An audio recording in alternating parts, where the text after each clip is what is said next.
Bienvenidos al podcast sobre inversión y educación financiera, fondos de inversión y valores. Mi nombre es Eusebio Gómez, soy asesor financiero y tengo la misión de hacer las cosas de manera diferente, ayudar a muchas personas a lograr buenos resultados financieros y con ello proporcionarles el conseguir la vida que desean llevar. Si estás interesado en solicitar una segunda opinión sobre tu cartera de fondos, puedes hacerlo. Si me envías cómo tienes estructurada tu cartera en el momento actual, te puedo mandar una propuesta de inversión personalizada. También puedes enviarme si consideras que revise algún fondo que tienes en cartera y que no comprendes muy bien, dónde invierte, comisiones de gestión, etc. Para ello, como siempre, os dejo mi dirección de email, que es eusgomez@gmail.com. Bueno, como siempre, empezamos por la responsabilidad y el aviso legal. La actual presentación tiene un carácter informativo y divulgativo. No supone bajo ningún término ninguna recomendación de compra o de venta de ninguno de los fondos o acciones mencionados en esta presentación. La publicación de este podcast es a título personal. Bueno, en el capítulo de hoy vamos a hacer una recapitulación del resumen semestral, es decir, de todo lo acontecido en los primeros 6 meses. Y para ello nada mejor que vamos a ir repasando algunos de los podcasts que he hecho anteriormente. Muchos los escucháis todos de manera habitual, pero bueno, nunca viene mal ahora en verano pararse, sentarse, incluso volverlos en algunos casos a volver a escuchar. También deciros que como norma general ahora, durante el mes de julio y agosto y hasta septiembre, no habrá podcast semanal. En alguna ocasión, si hay algún acontecimiento muy extraordinario en mercado, pues a lo mejor haré algún podcast, pero ya será un poco esporádico, no habitual y semanal.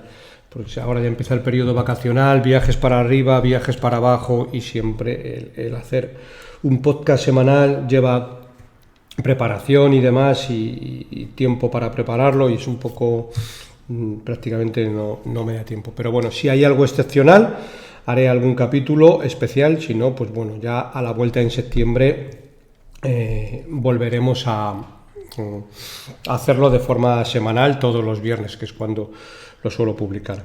Bueno, empezamos por el resumen semestral y vamos a ir recapitulando algunos de los principales podcasts que he realizado. Ya vamos a empezar por el 121, aunque creo recordar que era el último de diciembre, pero bueno, en el cual ya advertía un poco de que se estaban produciendo entradas históricas en ETFs de bolsa, es decir, todo el mundo estaba metiendo dinero prácticamente en pico de mercado. Bueno, ya advertía yo en esa ocasión, podéis ver el podcast que está grabado, 121, como digo, que cuando esto pasa es un momento, digamos que al menos para no invertir en esa fecha.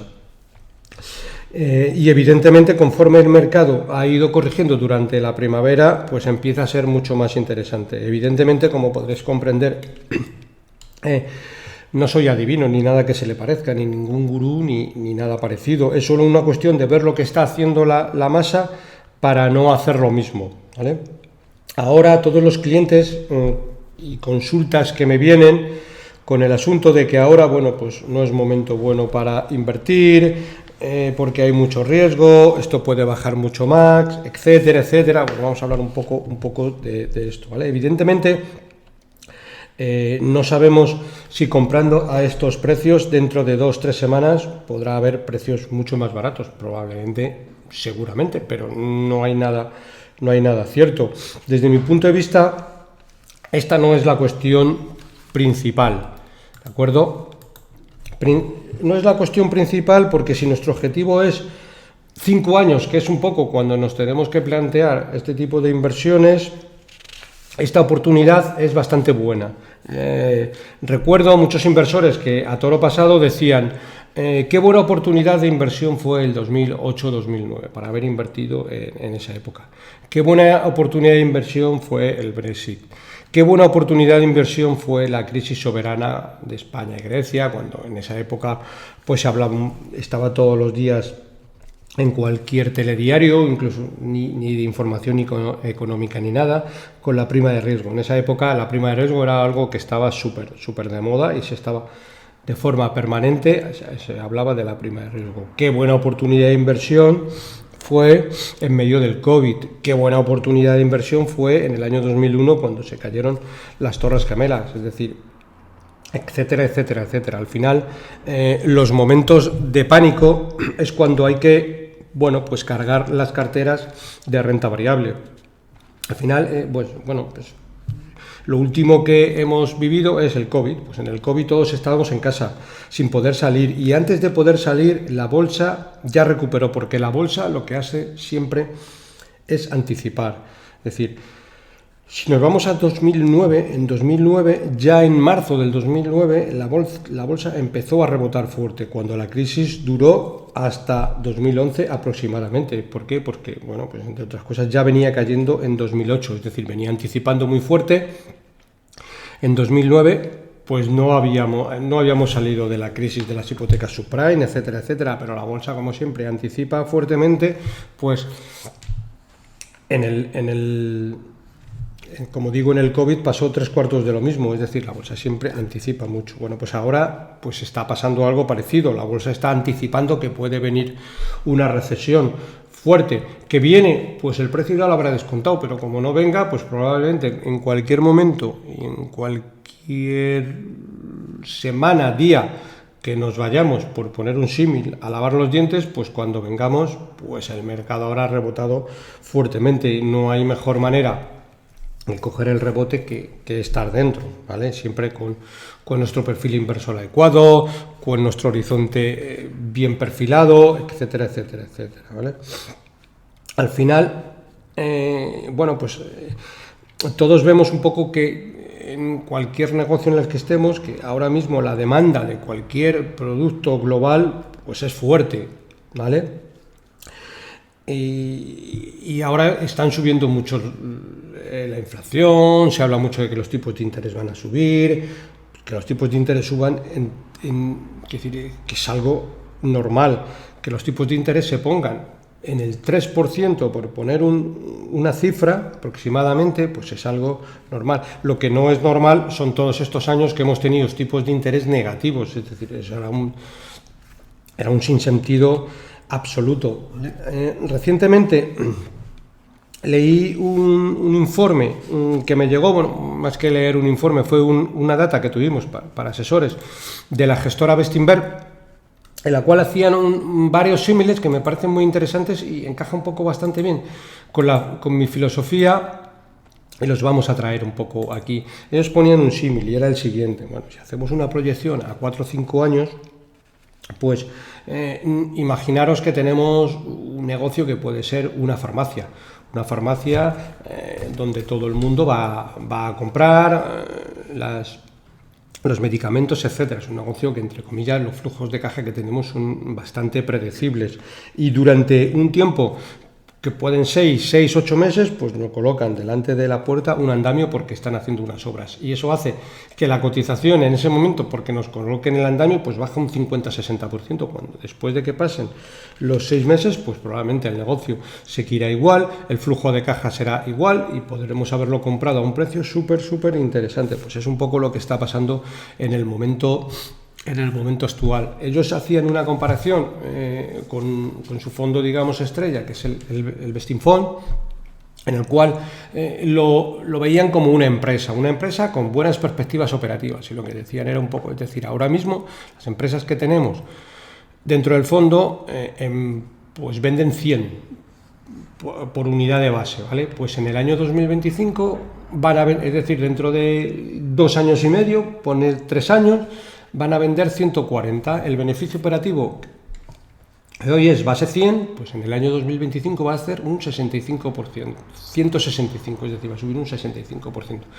El margen operativo del 16% va a subir incluso al 19,8%, es decir, el flujo de caja del 13,8% va a subir al 15%, los dividendos también van a subir del 3,5% al 4%, y la posición financiera dividido entre la capitalización, es decir, que tienen caja neta, si ahora es del 12%, en el 2025 será del 25%. ¿Eso qué quiere decir? Pues que esto quiere decir que en el año 2025, si se cumplen las proyecciones de ventas de las empresas que hay dentro, que al fin y al cabo esto lo tenemos que ver como un negocio, como una empresa, no como invertir, y con preguntar cuánto está la cotización dentro de 2-3 semanas, pues en el año 2025, sobre una base de 100, vamos a vender 165, es decir, vamos a incrementar las ventas bastante fuerte. Y lo que quiere decir eso, que si a eso le sumamos que ahora mismo el PER de este tipo de compañías está bastante decaído, bueno, pues por todo el tema que hay, desde la crisis de Ucrania, el anticipo de inflación, los bancos centrales parece que están retirando estímulos monetarios, etcétera, etcétera, pues ellos estiman un potencial muy superior al 100% en 4 años. Es decir, una inversión que hagamos ahora, 4 años, pues en teoría si se cumplen las proyecciones, pero no las proyecciones de, en este caso, el equipo de Bestinver, sino las proyecciones de las empresas que hay dentro que vendan más, que al fin y al cabo eso es lo importante. Pues estamos hablando de un potencial superior al 100% a 4 años, y luego a lo mejor resulta que no se cumple los 4 años, porque va un poquito más lento el ciclo. A lo mejor son 5 o son 5 y medio.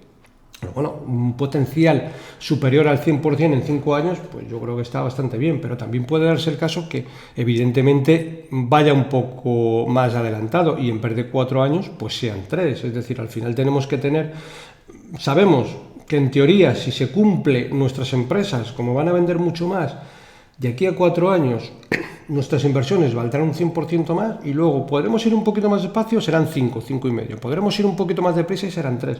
Pero si estimamos 4 años, la inversión que podamos hacer ahora, pues no debería de asustarnos el que dentro de 1, 2, 3 semanas, este verano, pues nuestras inversiones bajen un poco más, porque al fin y al cabo lo que tenemos que ver son los flujos de caja de las empresas que hay dentro de cualquier fondo, que es un poco lo importante, ¿vale? Bueno, es un símil bastante interesante y os lo he querido traer porque, bueno, pues refleja bastante bien un poco también mi filosofía. Bueno, si seguimos repasando diferentes podcasts que durante el año, pues podéis repasar, por ejemplo, también el 124, donde hablaba un poco de dónde invertir en 2022. El 125... este también es muy importante, se lo recomiendo a muchos oyentes que luego me hacen consultas, el 125, donde habla de cómo aprovechar la volatilidad. Esto es importante porque muchas veces la volatilidad la podemos aprovechar si hacemos compras mensuales periódicas invirtiendo en el fondo. Ahí lo explico bastante bien, es decir, si un fondo hoy está cotizando a 100 y dentro de 3 meses pues cotiza y nos dan 10 participaciones, si cotiza 50, tened en cuenta que nos van a dar muchas más participaciones solo por el hecho de que han bajado más. Pues en vez de darnos 10, nos darán pues muchas más, es decir, un montón de participaciones más, prácticamente el doble. Y tendremos una buena inversión, pero con muchas más participaciones. Así, etcétera, etcétera. Muchas veces cuando un inversor empieza a invertir y hace aportaciones periódicas, lo mejor que le puede pasar es que caiga fuerte el mercado, porque le van a dar, va a poder comprar con el mismo dinero muchas más participaciones. Otro capítulo interesante que podéis repasar, o leer o escuchar, el que no lo habéis hecho, es el 130, donde también hablamos un poco qué hago con las inversiones en tiempos de guerra. Bien. Otros capítulos interesantes, también 141 y 142, donde hablo, estos son recientes, donde hablo de cambios en cartera, tanto dinámica y agresiva. Y aquí en estos casos lo que hacemos es incrementar un poco el nivel de riesgo que como hablaba antes y ya aconsejaba en el capítulo 121, entradas históricas en ETFs, ahí estábamos reduciendo la exposición a riesgo y ahora con precios mejores, pues lo que hacemos es incrementándolas. Bueno, diferentes entrevistas que hemos hecho durante esta primera parte del año, tenéis, hemos diferentes, casi todas muy interesantes. Gonzalo Recarte de Cobas se pasó por aquí, Álvaro Martínez de Cartesio, Miguel de Juan de Argos, Daniel Tello del Fondo Azagala y recientemente también Jesús Domínguez de Valentum. ¿Bien? Vamos a repasar también un poco los principales ratios de bolsa mundiales, es decir, cómo están cotizando en este momento los diferentes índices en todo el mundo. Siempre hablamos de ratio PER, que es la relación entre los beneficios del índice y la cotización, lo que viene a ser cuántos años tardamos en recuperar la inversión. Y estos datos, para que nos hagamos a la idea, son de Bloomberg y están a 31 de marzo. Es decir, ahora mismo estamos a 30 de junio, han pasado 3 meses, pero bueno, no está actualizado, con lo cual seguramente que el ratio PER será mucho más barato, pero bueno, para que nos hagamos una idea. El PER de Estados Unidos son 23,30, el PER de Canadá 18,21, el PER de Francia 15,64, en Alemania 14,79, en España 11,90. En Suiza, 16,35, Países Bajos, 14,34, Reino Unido, 15,59, Italia, 13,93, Polonia, 9,29, Finlandia, 14%, Suecia, 15,93, China, 12,19, Singapur, 14,86, Taiwán, 13,12, Corea del Sur, 12,05. Bueno, también recordaros que un poco el PER medio de la bolsa son 15 veces, ¿vale? Histórico, con lo cual, como podemos ir observando, pues la bolsa al 31 de marzo estaba en precio, evidentemente, quiere decir, ahora ha caído, desde 31 de marzo ha caído también un poquito más, con lo cual estará mucho más barato. Indonesia 21 veces, Filipinas 21,33, Tailandia 18,32, India 24,59, Australia 18,19, Japón 13,75, México 16,20, Brasil 7,90, Argentina 10,54, Chile 12,45, Sudáfrica 11,24. Recordar también que contra menor ratio es el PER, más barato está la bolsa, ¿de acuerdo? Un ratio como puede ser de India, que le teníamos en 24,59, digamos que es una bolsa más cara que comparado con un ratio del índice de Brasil, que es un 7,90. Y por último tenemos a Rusia con un PER de 3,95. Bueno, evidentemente está claro por qué Rusia tiene un PER de 3,95. Bueno, pues por la crisis, por la guerra principalmente, ¿vale? Al final, los ratios PER también tenemos que verlos desde una perspectiva muy histórica, así como las inversiones. Es decir, al final lo que tenemos que ver es que el mundo en los últimos 50 años ha crecido una media del 3%. El mundo, como norma general, crece al 3%. Evidentemente, no crece de forma lineal. Bueno, hay años que crece al 4% y hay años que crece al 2%, pero estamos en esa media más o menos, ¿eh? En el año 2008-2009, cuando la crisis de las hipotecas subprime, pues hubo 2 trimestres sin crecimiento. Bueno, pues es lo que hablábamos antes un poco si lo comparamos, quiero decir, del andamio puesto en una farmacia, ¿vale? Pues es un poco igual. Podemos vivir con 2 trimestres sin crecimiento y luego volvemos a la senda del 3%. Es decir, visto de forma global, al final no es tan grave, ¿vale? Otra opción interesante también que debemos de plantearnos, mucha gente quiere decir, se raya en exceso la cabeza la inflación. Bueno, pues la inflación al final tenemos que actuar contra ella. ¿Cómo podemos protegernos contra la inflación? Pues al final invirtiendo en empresas que puedan repercutir dicha inflación al cliente. Principalmente, ¿por qué? Pues porque tengan un buen producto, porque tengan una buena composición competitiva, porque sean líderes mundiales en su segmento y puedan vender, digamos, en todo el mundo, desde Europa, España, Estados Unidos, China, India, etcétera. Es decir, que sean compañías globales. No estoy diciendo con esto que también lo podemos hacer, invertir en una compañía que sea global, sino invertir en un fondo que dentro de las mismas compañías pues sean globales, pero pues luego podemos coger muchos ejemplos, desde una empresa como puede ser Ascensores Schindler, que casi todas sus ventas son globales, desde Coca-Cola, Vodafone, hay infinidad de empresas que podemos hacerlo, la misma Google, etcétera, Microsoft, hay muchas. O hacerlo a través de fondos que invierten en compañías globales de todo el mundo, ¿vale?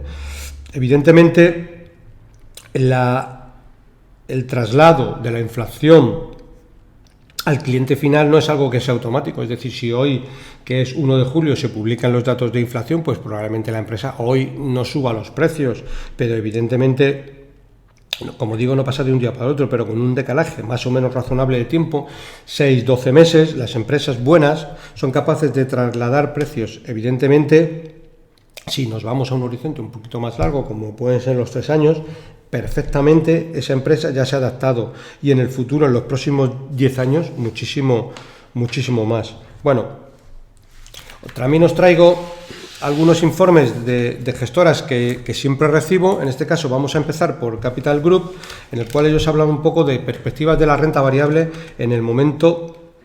Perdón, perspectivas de la renta variable. Es el momento para preparar la cartera para diversos entornos de mercado. Bueno, ellos ponen 3 entornos un poco de mercado. Dice, más que entornos de mercado, 3 temas de inversión en renta variable para los próximos meses y para los próximos años posteriores. ¿De acuerdo? El primero habla un poco, que viene un poco al hilo de lo que hablaba antes, del incremento de empresas que sean buenas y puedan trasladar los precios al cliente, en el cual dicen el aumento de los dividendos puede contrarrestar la inflación. Y viene a decir, en periodos de aumento de la volatilidad de los mercados, lo aburrido muchas veces es bello. Por eso muchas de las compañías que reparten dividendos actualmente constituyen atractivas oportunidades de inversión, aunque pueden resultar aburridas. Muchas veces en la inversión lo aburrido es lo más rentable. Y hacen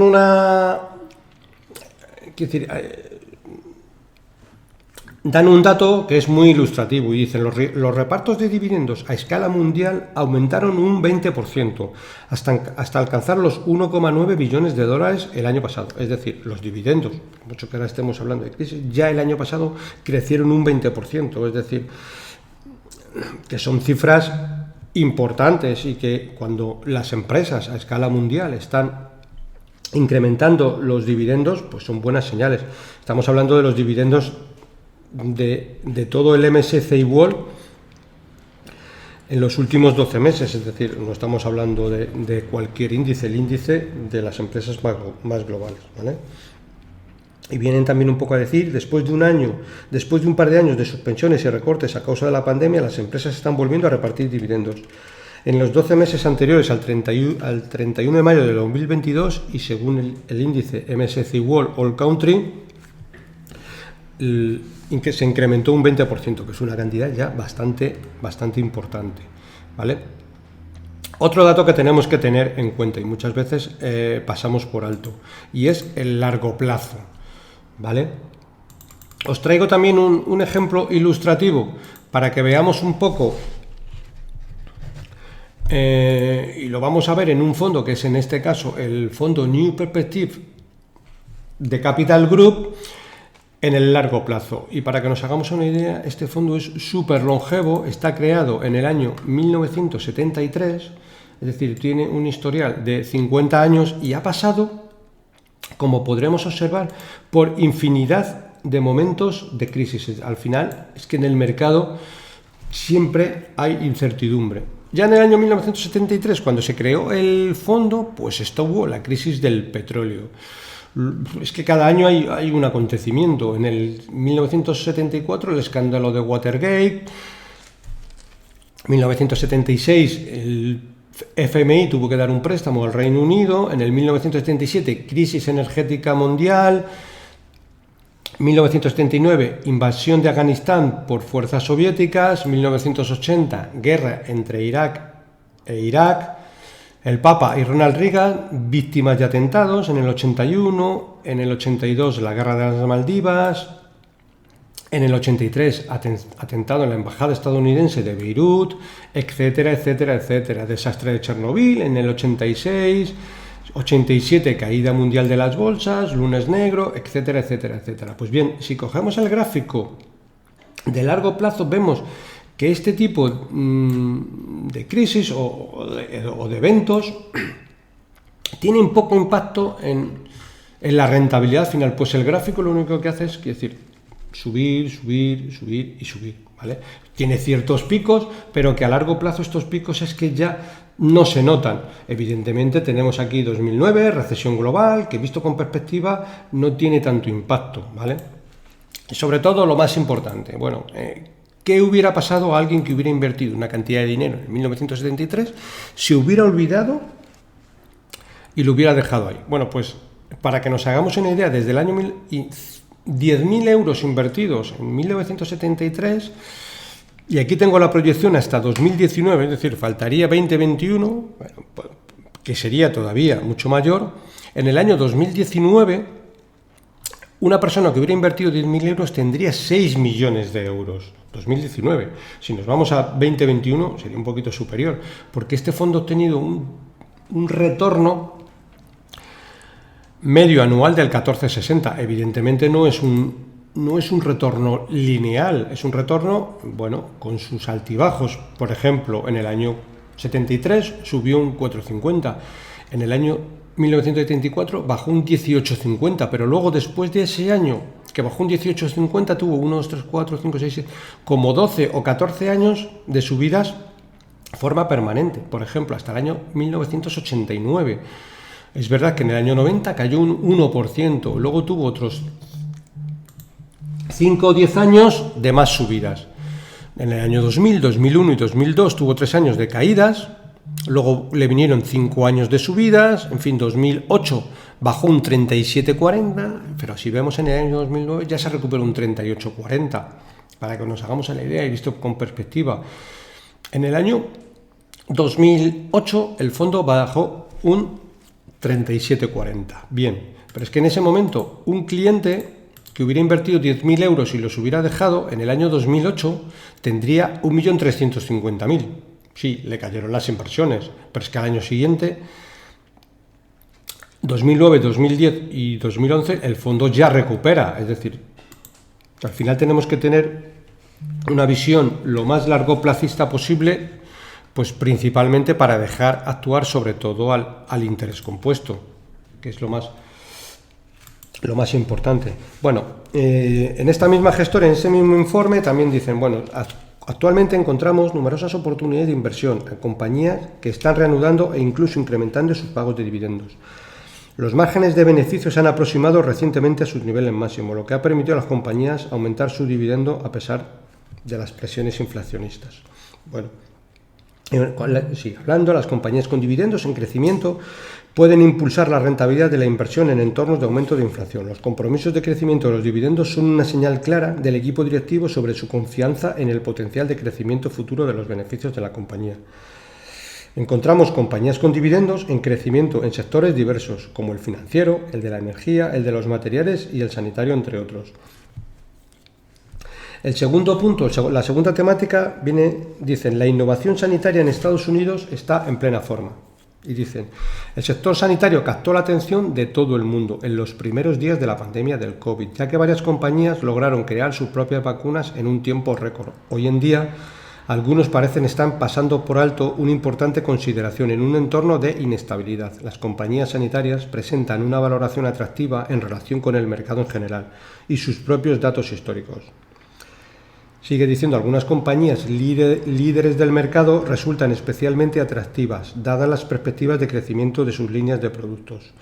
Los laboratorios farmacéuticos, los fabricantes de dispositivos y los proveedores de servicios están transformando la atención sanitaria y mejorando los resultados de los pacientes.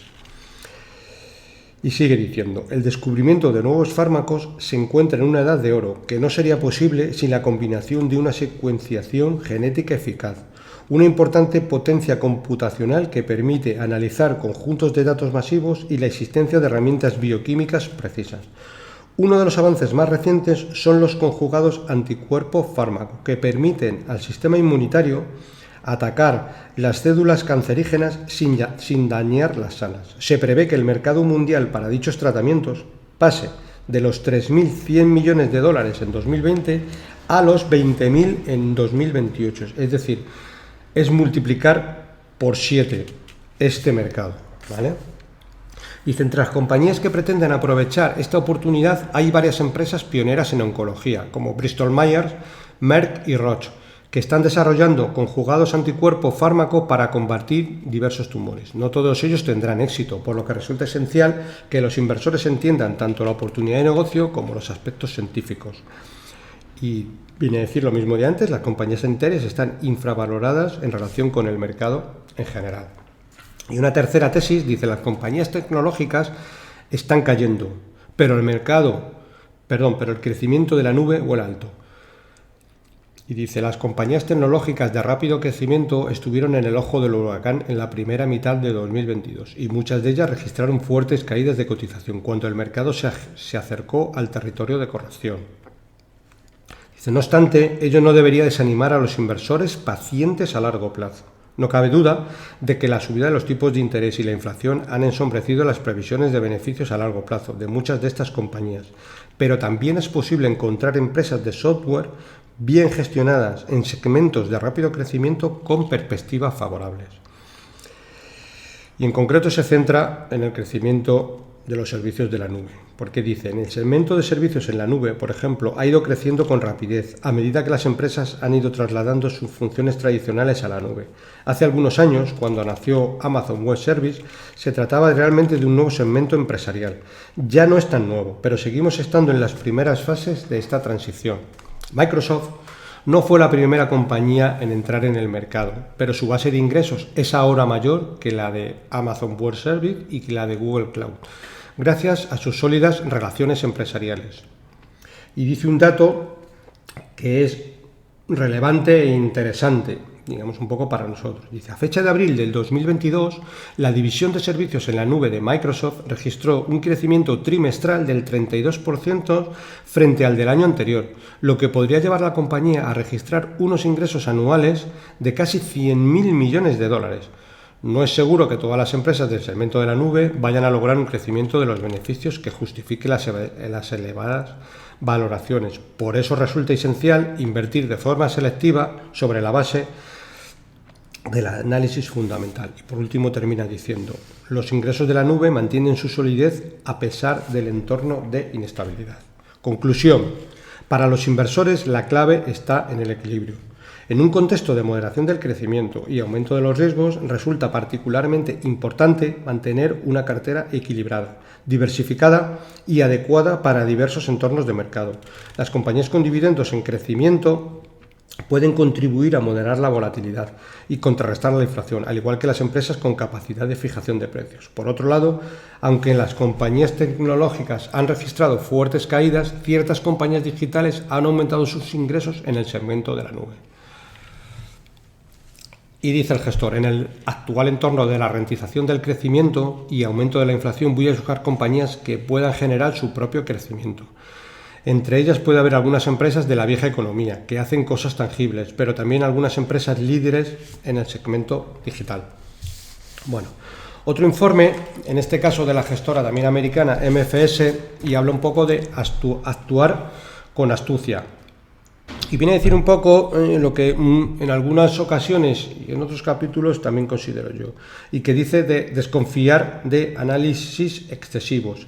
Dice, en un intento por predecir la evolución de los precios de los activos, recientemente las cabezas parlantes del sector han venido haciendo piruetas mentales para arrojar luz sobre un cúmulo de señales del mercado, como la pendiente de varias curvas de tipos, una inflación en máximos de varias décadas y unos crecientes costes laborales, y anticipar el rumbo de los mercados. Esto es muy complicado, porque muchas veces hay infinidad de economistas que se ponen a hablar, pero al final, es decir, y es lo que yo siempre digo, muchas veces hay que leer la información adecuada, correcta y en los términos justos, porque nos puede pasar como con la comida, es decir, si no comemos lo adecuado, pues podemos coger sobrepeso. Si nos cargamos de exceso de información, pues podemos tener un cóctel en la cabeza de tal magnitud que nos puede hacer no tomar buenas decisiones de inversión, porque tenemos tanta información que o no la asimilamos o tenemos tanta que casi todo lo que nos viene es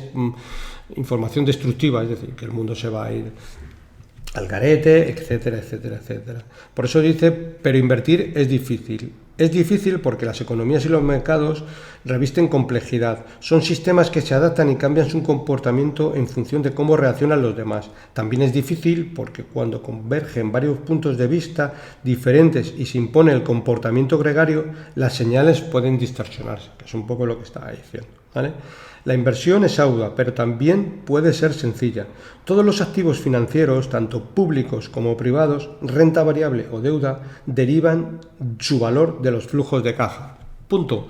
Es decir, al final, en este caso, el gestor lo que dice, oye, yo lo que hago es ver los flujos de caja de esa empresa y ver, por supuesto, si van a ser sostenibles en el tiempo, si la empresa tiene ventajas competitivas, qué producto tiene en el mercado, etcétera, etcétera, etcétera, y a extraerme no del 100%, pero en gran medida del ruido externo, de si hoy la Fed toca un poquito los tipos, los baja, etcétera, etcétera, etcétera. Al final, para ellos lo importante es el flujo de caja. Así pues, recomendamos actuar con astucia y analizar con más detenimiento lo que realmente importa, en lugar de permitir que unos análisis excesivos de unas variables económicas en continuo cambio nos hagan tomar el camino equivocado. Y sigue diciendo un poco sin rodeos. Sin rodeos lo que viene a decir es no dar rodeos a la hora de invertir. Podríamos perder el tiempo con numerosos y contradictorios ejemplos de cuál sería la trayectoria del crecimiento económico y los márgenes del beneficio cuando una curva de tipos se pronuncia pero otra se aplana. O podríamos examinar las corrientes y contracorrientes a las que se enfrentan los consumidores en una situación donde el creciente coste de la vida está erosionando rápidamente lo que antes eran unos ahorros sustanciales. Podríamos hacer esto y más, aunque acabaríamos en cualquier caso en el camino equivocado, ¿vale?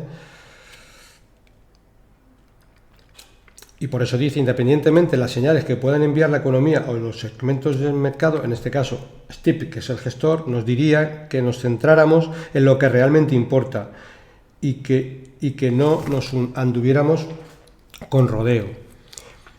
Y sigue hablando, actuar con astucia. En MFS no compramos el mercado. Creemos que los titulares de activos tóxicos atravesarán serias dificultades y los inversores en activos medios cosecharán rentabilidades mediocres. Ahora bien, nuestro objetivo no es apostar por títulos medios. Adquirimos participaciones en compañías que a nuestro parecer puedan multiplicar su valor durante un periodo de varios años y prestamos dinero a empresas e instituciones con perspectivas de crecimiento sostenibles que en nuestra opinión puedan devolver el capital a nuestros clientes. Cuando habla de prestar dinero habla de invertir en bonos, ¿de acuerdo? En resumen, tratamos de asignar el capital de forma responsable, lo que significa financiar organizaciones que según nuestras estimaciones seguirán operando con éxito durante muchos años, ¿vale? Otro informe de MFS, aunque de otro equipo diferente de gestión, lo que viene a decir un poco, en este caso es el MFS Contrarian Value Strategy, lo que viene a decir un poco es,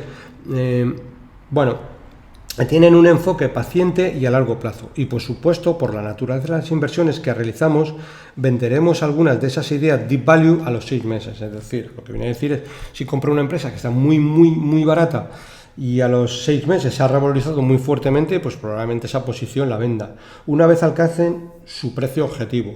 Con todo, siempre nos planteamos mantener la inversión durante 5 o 10 años y pensamos en el tipo de balance que nos permitirá permanecer invertidos en estos valores a la espera de que nuestra tesis se materialice. A veces la tesis tarda un poco más de tiempo en materializarse y otras veces tarda muy poco. O en algunas ocasiones la tesis se materializa, pero los crecimientos siguen siendo robustos y los gestores pues mantienen la inversión en cartera.